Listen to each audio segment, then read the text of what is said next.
Hey, welcome back to the second part of the three-part series.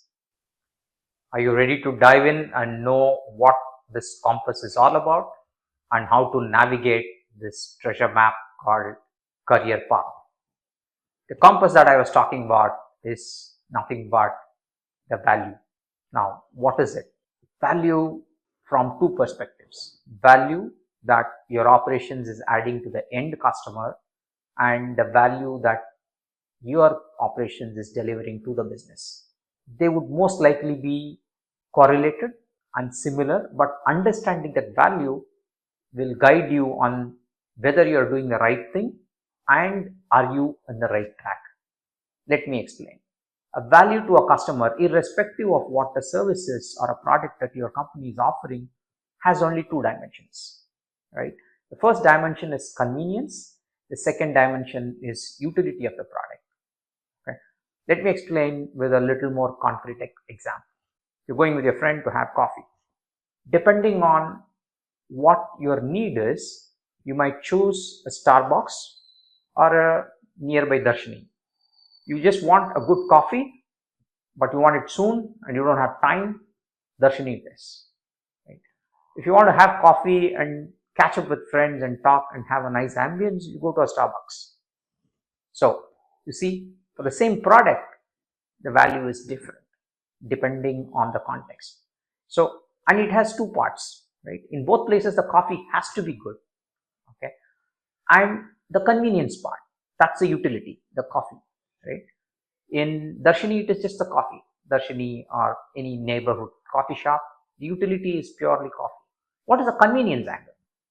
Convenience angle is how quickly you get it, right? Even in a Starbucks, you don't want to be standing in a queue or not having place to sit. So how much of how convenient it is. Okay. As an ops professional, it is our job to make things convenient and also produce the utility. Now, you can make it convenient by having a large space, which is going to be a cost to the business. You see the point? So, convenience, there are drivers. You can have multiple counters so that nobody needs to wait. Convenient, but higher cost. So, from a business perspective, as an operations professional, you have to deliver the value, but at a lesser cost. How less? It is defined by the frontier of technology. There are efficiency frontiers. If you look at the companies giving the similar service, if there is any company that is giving a similar service at a lower cost, then you are not at the frontier. They are Pareto dominating you. So as an ops professional, our job is to make sure our companies are at the optimal cost delivering the best possible service. So that's the value that you need to deliver. And value is also contextual. Let's take two examples. Both food, restaurant business. Say you are the floor manager or shop manager of a McDonald's.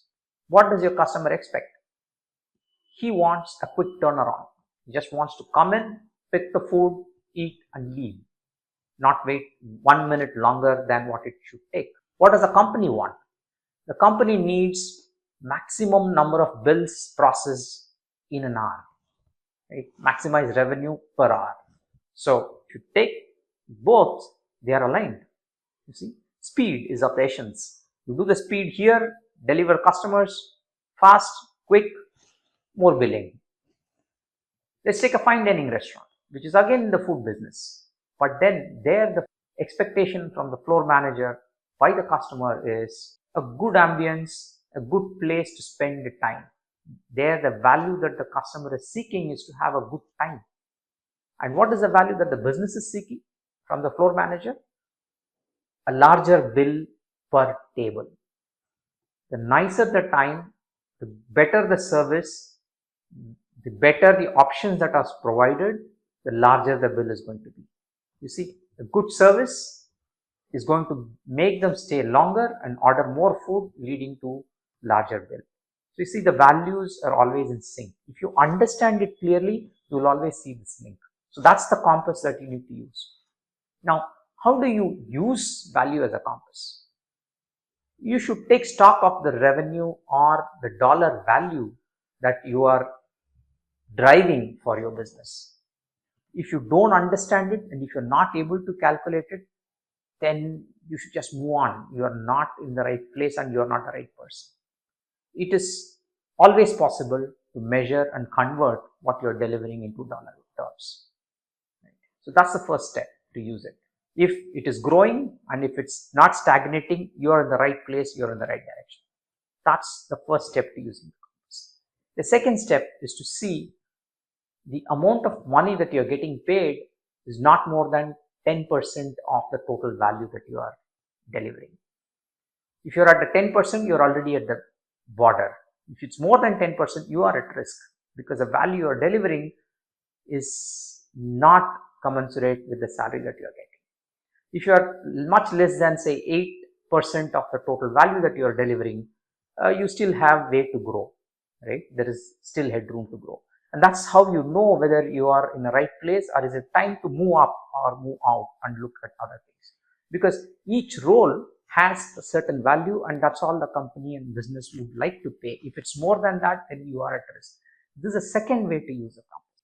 The third way to use a compass is to constantly look for the market to see, are there any threats, are there any replacement for your role, or are the value that you are providing, can it be done in a different way? Are there substitutes in terms of skill, technology, or even roles, right? If there is substitution coming, then there is risk. That's how you measure where you are and whether you're in the right direction, should you change and not change. That's the compass that I'm talking about. And how do you use it? Whenever you are the risks, how do you know when you have the compass? Simple, right? Whenever there is a substitution, you know you are in threat. Whenever you value the promotion that you are getting or an offer that you're getting, the amount of money that is paid is far higher than the value that you are giving, then, for example, more than 10% of the value that you're giving, then you are at risk. Many people burnt their hands like this during the tech boom. They were delivering X value because of the market forces. Companies were forced to pay them more than that. There came a point when that was not sustainable and a lot of them had to cut back. Right? So knowing what is the proportion of what you get paid to the value that you're adding is a big indicator of how safe your position is and what next you need to do. So that's how you use the compass. And that's the whole idea of compass to navigate a treasure map. Next video, I'll share with you the 3-step process for career growth. See you on the other side.